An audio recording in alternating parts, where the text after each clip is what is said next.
Hello guys, how are you guys doing? Today I want us to talk about two things, right? So basically I want to teach how to frame a bias on a hard time frame, like on a weekly chart, and going down to a smaller chart, right? So here I'll be using euro last week's price action. So I want us to go, we will be interchanging the daily and the weekly chart, right? Those are the time frames I want us to use for today's video. Maybe we can go down to a 1 hour time frame in a 15 or 5 minute chart for an entry. But basically I want to teach you guys how to frame a bias using the swing highs and the fair value gap. So two things, right? And maybe you could also incorporate the displacement, which is a major factor in trading, right? Especially if you're using ICT concepts. So on this time frame here, you can already see that we are trading to the premium of this dealing range, right? So by premium I mean this is the swing low. What is a swing low? A swing low is basically a low that has a higher low to the left and to the right side of it. So this is the swing low, right? And the swing high is the opposite of that. You have a lower high on the left and a lower high on the right. So this is a swing high. So if you measure this, you already see that we are now trading at premium of it. This is the premium of the dealing range. What do we have? We have a buy side, which is also a swing high that we took out right there. We took out this swing high last week, right? And then we took out this swing high, and then what did we do after that? We also have this high, right? This is not a swing high, but it's a buy side liquidity. It's a high, and these highs are now relative. I don't want to dive deeper into that because this is not today's session or lesson, right? But at premium we took out a swing high. Okay, fine, let's play it and see what happened the following week, which is this week, right? So you can see that this week also we did the same thing, right? I want to pause when, okay, there we go. So this, what happened, let's check what happened on a daily chart here, right? So we took out this high that took out the swing high. This high here was taken out here. Let's go to a daily chart because this is very much important. Okay, so after we took out that swing high on a weekly chart, let's go back to weekly because this is how you frame a bias, right? You are now at premium, right? So we might even just cut this thing back again, chart, and then on this daily chart, right? So this is the previous week's high, right? So okay, fine. And then the following week you have, oh, this is Friday's price, right? So let's play it, and then we're going to see what happens. Okay, the following day we take out the previous week's high. Okay, where do we close the following day? Okay, let's check. Okay, this is the day, right? Okay, we do the same thing here. We have this, we have this in mind, right? So we have this previous this is now a new week, right? This is Tuesday. You have Monday, previous week. So this is I think when was it? The previous week's high was made on Tuesday. So guys, this is a very important lesson. So normally on Tuesday you get the high of the week or low of the week in most cases. So when you're trading, just always put that have that in mind. Tuesdays, sometimes Mondays or Wednesdays, but mostly Tuesdays. So if we take out Tuesday's high on a Tuesday, we are more likely to have another high of the week on that Tuesday, but also Mondays and Wednesdays, okay? Most likely. So you just gotta always have that in mind, okay?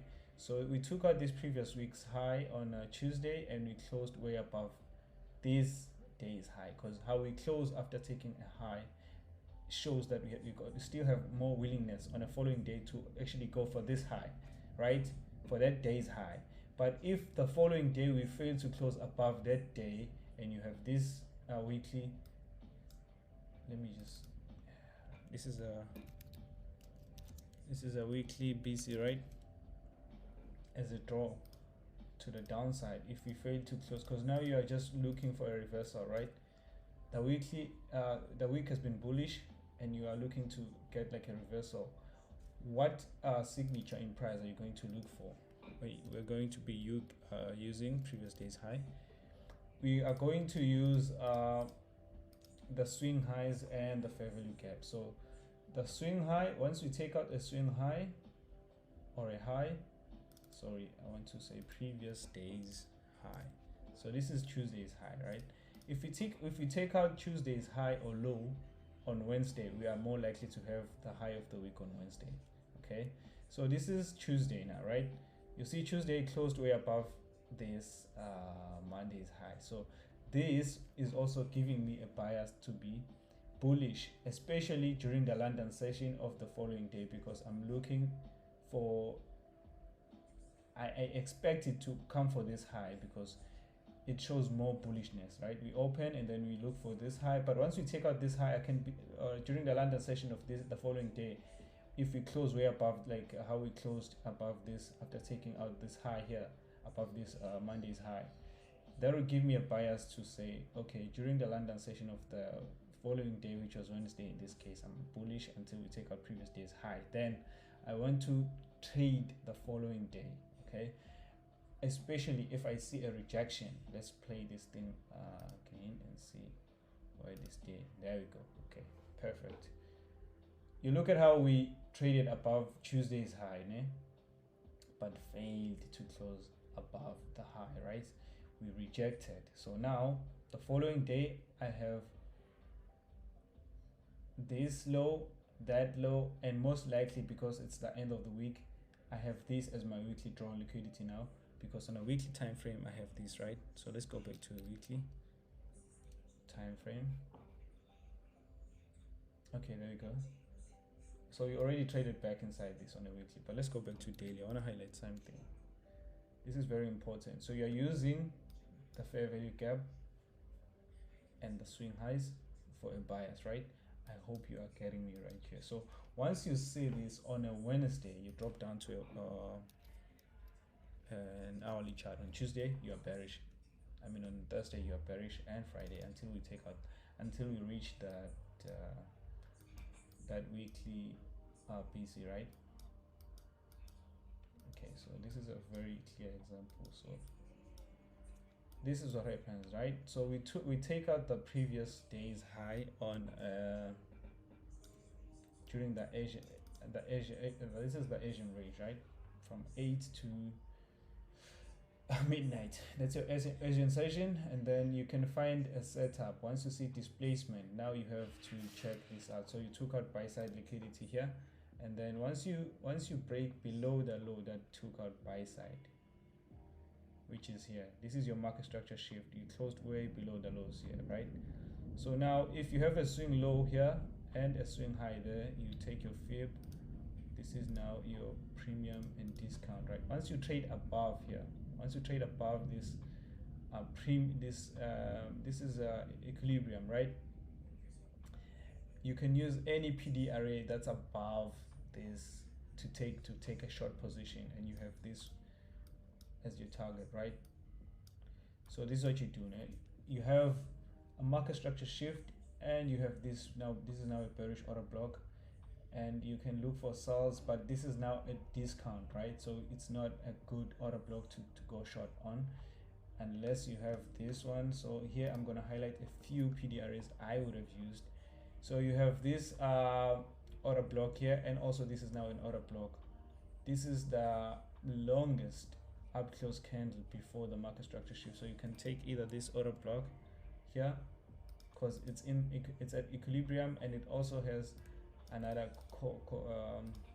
confluence, right? So this is 1 hourly OB, and also we had the week CE 160 minute, which is another confluence, right? Okay, let's put this on the right, and then I want to highlight these things here. We do put them on the right. Okay, For now, let me just do this here. Look at this week's, I think this is the CE of the week. So if you measure the midpoint of this week, which is another model you can use to go short on this week here, and it's very much strong because it's a week of a bearish order block, but now it's a premium, right, which is good. So you look at this, okay, it's not in line exactly in line, but you can just do this. Let's do this here so that I don't confuse a lot of you guys. I want to make this video as short as possible because I know most people don't have time to be listening to the long hour format videos, right? So this is the CE. So this is a model, the midpoint of a week. You can use that as an entry. You put a stop loss right there, and you also have this OB.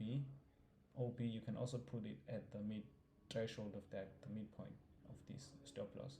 You put it at that if you're a swing trader, and then you can just hold until we make it to sell side. If you are happy on Friday about this profit, because you also have these relative equal lows as your target, and also if you are someone who uses the standard deviations, obviously you're going to measure this manipulation, right? Because this rally up was a manipulation, it was not for continuation, right? So you just do this, you target the -1 standard, -2, -3 standard deviations, right? You can just use that to frame or to take profits. So here you have a -1 standard deviation, and most likely we have a reversal around this area here, which is your -2 to -2.5 standard deviation. And you look at the candle close right there at -2 standard deviation. You can use that to take your profits, right? But obviously what's most important about this entry right here is time of day, right? So if you go to like a 5-minute time frame, right? So you're gonna go to 5-minute time frame and you look at the kill zone. You're gonna find an entry during the kill zone, right? So this was the rally up, and then this is the bearish order block on obviously 60 minutes, which is 1 hour, and then which is what I highlighted. So if you go in a smaller time frame, you want to look for an entry that's gonna support this 60-minute OB, right? Let's remove this. Okay, so you look at the London kill zone, which starts at 2 to 5, right? So at 2 o'clock you want to find a fair value gap in displacement, which is an entry, and then you look for an entry right there. You can go short on that entry and trust that it's not going to come back until, if you have a bias, I mean. So there you go. So 2 to 3 you see a displacement. So institutional order flow is indicating bearishness to you here. You already have a bias in mind, right? So at this you got a swing low and a swing high, right? You can also, because you want to go short at premium, right? So you can also measure this and that. Okay, let's now use this. Let's remove the standard deviations for projecting reversals and high. So you're gonna extend this out. So this is premium, right? Okay, this is equilibrium, right? At premium you have this fair value gap and that fair value gap. Now remember, you're already inside the bearish order block on 60 minutes, right? Which is good. So you just go short right there. This is your entry, right? So this is your fair value gap. Now you're using the fair value gaps, and you just solve this fair value gap. Sorry about that. I don't want to make a long video, guys. I want to make my videos short because this is not part of the paid thingy, right? And this is like as easy as that, guys. You already have this projection for take profits, and then you can just hold and take profits right there. Obviously this is a week on a hard time frame, but look at how we respected the -2 standard deviation right there. And now you can expect a reversal, but also we have this as a draw liquidity on a weekly, right? But if you go back to the weekly chart, right? Let's go back to the weekly chart and just play it out and see if it ended up breaching. Okay, let's play it and let me see. Okay, let's go back to 1 hour so that you can see, because where we paused it, it was just hanging. You see this is beautiful. Look at how we hit the -2 standard deviation, rallied, but came back for this draw on liquidity. So normally this is where you get the reversal. If you're using the projections on the fib projections for reversals, we are doing good. And these are the settings. These are the settings. You can just screenshot this and use it to frame your thing. So I call them the standard deviations, right? You can screenshot the settings and then you have that as your projections to actually take profits or expect a reversal. Maybe look for a setup around these areas to take this thing up again. If you're bullish now, if you've changed, obviously you're going to be using the dollar index to find the inverse correlation right there. But this was a beautiful price delivery on EU last week. It was just beautiful. It's just beautiful. But again, you use the swing high. So we took out the high, a swing high, previous day's high, a swing high because it has a lower low on the left and on the right. So it took out a swing high. We failed to close.